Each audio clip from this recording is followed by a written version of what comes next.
जय हिंद मेरे प्यारे साथियों। आप सभी का 3M क्लासेस में स्वागत है। आज मॉडर्न हिस्ट्री का बहुत ही इम्पोर्टेंट टॉपिक प्रमुख नेताओं के उपनाम और उनके कथन, उससे रिलेटेड मैं आप लोगों को कुछ ऑब्जेक्टिव क्वेश्चंस देने जा रहा हूं, जिससे आप टिक कर सही आंसर चूज कर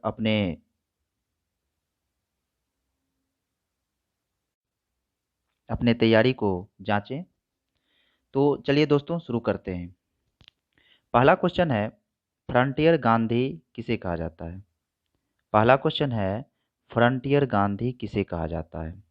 तो इसका ऑप्शन है चित्तरंजन दास, अबुल कलाम आज़ाद, खान अब्दुल गफ्फार खान, गोपाल कृष्ण गोखले। तो फ्रंटियर गांधी जो कहा जाता है वो खान अब्दुल गफ्फार खान को कहा जाता है। दोस्तों अब मैं इससे रिलेटेड आपको थोड़ा सा एक्सप्लेनेशन भी दे दूं कि खान अब्दुल गफ्फार खान को फ्रंटियर गांधी या सीमांत गांधी, कौन सा? सीमांत गांधी, ठीक है। फ्रंटियर गांधी या सीमांत गांधी भी कहा जाता है। इनको बादशाह खां, फख्र ए अफगान के नाम से भी जाना जाता है। इन्होंने वर्ष 1930 से 47 के दौरान कांग्रेस द्वारा भारतीय राष्ट्रीय कांग्रेस द्वारा चलाए गए सभी राजनीतिक दलों में अपनी प्रमुख भूमिका अदा की। ये 14 वर्षों तक करीब जेल में रहे तथा इन्हें 1987 में भारत रत्न से भी सम्मानित किया गया था। दोस्तों जितने भी एक्सप्लानेशन के पॉइंट्स आपको बोलेंगे इसे अच्छे से सुनिएगा, हो सके तो नोट्स करिएगा। इससे आपको एक क्वेश्चन के अंतर्गत बहुत सारे क्वेश्चंस के आंसर्स मिल जाएंगे। चलिए चलते हैं नेक्स्ट क्वेश्चन की ओर। दूसरा क्वेश्चन है, उस युग्म को चिन्हित कीजिए जो सही सुमेलित नहीं है। मतलब आपको ये देखना है इसमें से कौन सा सही सुमेलित नहीं है। तो अभी जस्ट ऊपर में आपने देखा कि सीमांत गांधी किसे कहा जाता है? मौलाना अबुल कलाम आज़ाद को कहा जाता है सीमांत गांधी? तो नहीं, सीमांत गांधी या फ्रंटियर गांधी किसको कहा जाता है? खान अब्दुल गफ्फार खान को कहा जाता है। तो सबसे पहले तो आपका सही सुमेलित यही नहीं है, ठीक है। उसके बाद देखिए दीन बंधु। देखिए दीन बंधु और देश बंधु ये दोनों बहुत ही इंपॉर्टेंट पॉइंट्स होते हैं। इन दोनों को अच्छे से याद रखिएगा। देश में दास लगा हुआ है, देश में क्या लगा हुआ है? दास लगा हुआ है। दीन बंधु एंड्रयूज हैं, ठीक है। दीन बंधु कौन है? CF एंड्रयूज हैं। और देश बंधु में CR दास है। उनका क्या नाम है पूरा नाम? चित्तरंजन दास, ठीक है। देश बंधु दास लगा हुआ है। आगे हम नेक्स्ट क्वेश्चन की ओर चलते हैं। तीसरा क्वेश्चन है मेरा, तीसरा क्वेश्चन है, पंजाब केसरी का खिताब किसको दिया गया था? मतलब है कि पंजाब केसरी के नाम से किनको जाना जाता है? तो आपको पता है कि लाला लाजपत राय को पंजाब केसरी के नाम से जाना जाता है। लाला लाजपत राय को शॉर्ट में लाल भी कहा जाता है। लाल बाल पाल, लाला लाजपत राय लाल, बाल बिपिन चंद्र पाल, सॉरी, पाल बिपिन चंद्र पाल, बाल बाल गंगाधर तिलक। पंजाब केसरी लाला लाजपत राय को कहा जाता है। उन्होंने वंदे मातरम और द पीपल नामक समाचार पत्रों का भी प्रकाशन किया था। किसने? लाला लाजपत राय ने, ठीक है। नेक्स्ट क्वेश्चन की ओर चलते हैं। मुझे आशा है कि इनसे आप लोगों को बहुत ही सहूलियत होगी अपनी तैयारी को और आगे बढ़ाने में। दोस्तों नेक्स्ट क्वेश्चन है, चौथा क्वेश्चन है, कर्नाटक गांधी के नाम से किसे जाना जाता है? देखिएगा बहुत अच्छा क्वेश्चन है। कर्नाटक गांधी के नाम से किसे जाना जाता है? तो देखिए रंगनाथ दिवाकर या कर्नाड सदाशिव राव, ठाकुर रामचंद्र राव, हरदेकर मंजप्पा। तो किनको जाना जाता है? हरदेकर मंजप्पा को कर्नाटक गांधी के नाम से जाना जाता है, ठीक है।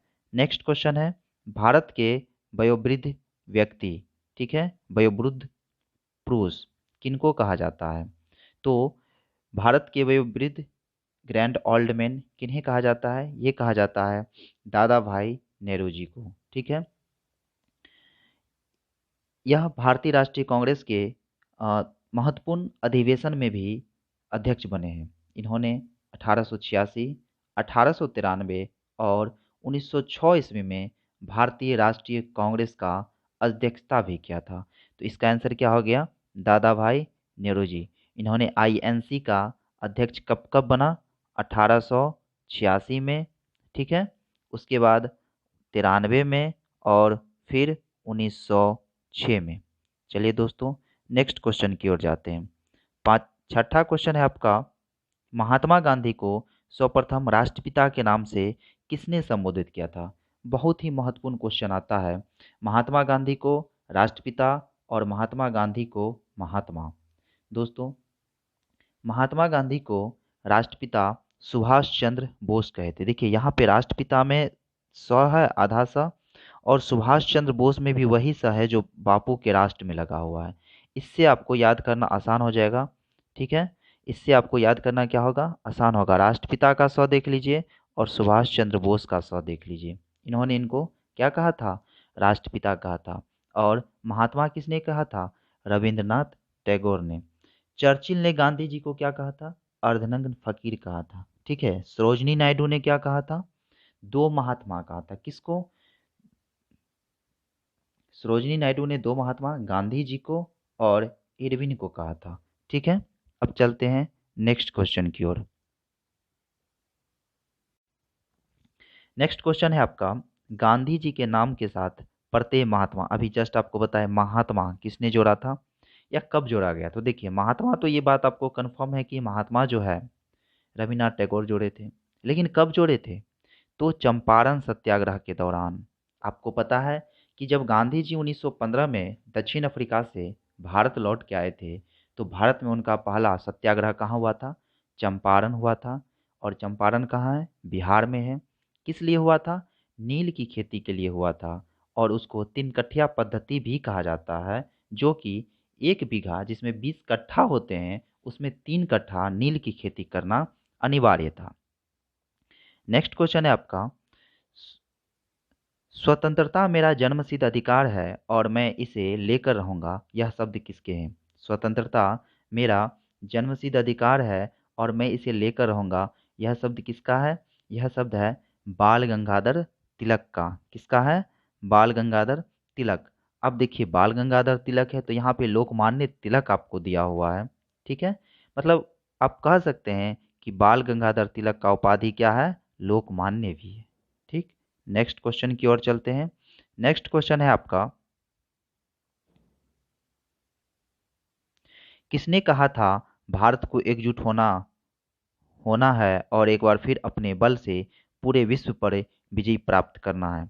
यह कथन किनका है कि भारत को एकजुट होना है और अपने बल पे फिर से पूरे विश्व पर विजय प्राप्त करना है?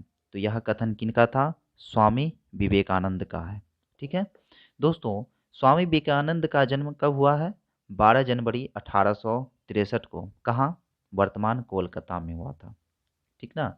1897 ईस्वी में इन्होंने मद्रास में युवाओं को संबोधित करते हुए कहा था कि जगत में बड़ी बड़ी विजय जातियाँ हो चुकी है, हम भी महान विजेता रह चुके हैं, और अब समय आ गया है कि भारत को एकजुट होना है और एक बार फिर से अपने बल से पूरे विश्व पर विजय प्राप्त करना है, ठीक है। नेक्स्ट क्वेश्चन है आपका, बहुत पहले हमने भाग्य से खूब प्रयास किया था, हम अब उस समय में प्रवेश कर रहे हैं जहां हमें कठोर परिश्रम करने की प्रतिज्ञा करनी पड़ेगी और समस्त क्षेत्रों में आत्मनिर्भरता हासिल करनी पड़ेगी। ये शब्द किसके द्वारा कहे गए थे? तो ऑप्शन है आपका जवाहरलाल नेहरू द्वारा 15 अगस्त 1947 की सुबह, और आपका आंसर भी यही होगा क्या? जवाहरलाल नेहरू द्वारा 15 अगस्त 1947 की सुबह में यह देशवासियों को संबोधन करते हुए जवाहरलाल नेहरू कहे थे, जो हमारे देश के प्रथम प्रधानमंत्री भी हैं। नेक्स्ट क्वेश्चन है आपका, उड़ीसा गांधी। देखिए फिर गांधी जी से संबंधित क्वेश्चन आ गया। उड़ीसा गांधी किसे कहा जाता है? तो उड़ीसा गांधी किसे कहा जाता है? ये कहा जाता है पंडित गोपबंधु दास को, ठीक है। पंडित गोपबंधु दास को कौन सा गांधी कहा जाता है? उड़ीसा गांधी कहा जाता है, क्योंकि इन्होंने उड़ीसा राज्य के निर्माण के लिए एक बहुत ही अग्रणी भूमिका निभाई थी, और इसीलिए इनको गांधी का उपाधि दिया गया और उड़ीसा के गांधी के नाम से जाना गया। नेक्स्ट क्वेश्चन है आपका, निम्नांकित में से कौन सा नेता देश बंधु के नाम से जाना जाता है। अभी देखिए, देश बंधु और दीनबंधु अभी जस्ट पहले आपको बताए थे, क्या लगा हुआ है, देश बंधु के नाम से जाना जाता है। इसमें ऑप्शन देख लीजिए, बिपिन चंद्रपाल, राजा राम मोहन राय, एससी बनर्जी, एससी बोस। दोस्तों यहाँ पे देश बंधु के नाम से जो जाने जाते हैं उनका ऑप्शन ही नहीं दिया गया है। तो आपको पता है कि देश बंधु के नाम से किनको जाना जाता है, सी आर दास को जाना जाता है, ठीक है। दीन बंधु के नाम से किनको जाना जाता है, सी एफ एंड्रूज को जाना जाता है। चलिए नेक्स्ट क्वेश्चन की ओर चलते हैं। अगला क्वेश्चन है आपका, मेरे शरीर पर लाठी की चोट मेरे शरीर पर पड़ी एक एक लाठी की चोट ब्रिटिश साम्राज्य के ताबूत की एक एक कील सिद्ध होगी, यह किसने कहा था? तो यह बीजी तिलक, बिपिन चंद्रपाल, लाला लाजपत राय, अरविंद घोष। तो यह किसने कहा था? लाला लाजपत राय ने कहा था। और ये कब कहा था? जब साइमन कमीशन के विरोध में पुलिस द्वारा उन पे लाठीचार्ज किया गया था। और ये कहाँ किया गया था? लाहौर में किया गया था, ठीक है। आपको पता है कि साइमन कमीशन भारत 28 में आया था, 1928 में आया था। अब हम लोग चलते हैं नेक्स्ट क्वेश्चन की ओर। बहुत ही महत्वपूर्ण क्वेश्चन है। अर्धनग्न अर्धनग्न वस्त्रों में गांधी जी द्वारा वायसराय के महल में चढ़ना एवं ब्रिटिश साम्राज्य के नामिंदों से बराबरी की स्थिति में बैठकर अपना अधिकार मांगना एक शर्मनाक एवं मतली उत्पन्न करने वाली घटना है। ये वचन किनके थे? देखिए, आपको ये पता है कि अर्धनग्न, गांधी जी को अर्धनग्न फकीर किसने कहा था? विंस्टन चर्चिल ने। और उसी से रिलेटेड ये सारा वाक्य है।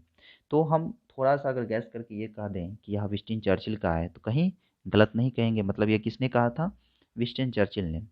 और आपको पता है कि द्वितीय गोलमेज सम्मेलन में कांग्रेस की तरफ से एकमात्र व्यक्ति भाग लिए थे, वो गांधी जी थे। द्वितीय गोलमेज सम्मेलन कब हुआ था? 1931 में हुआ था।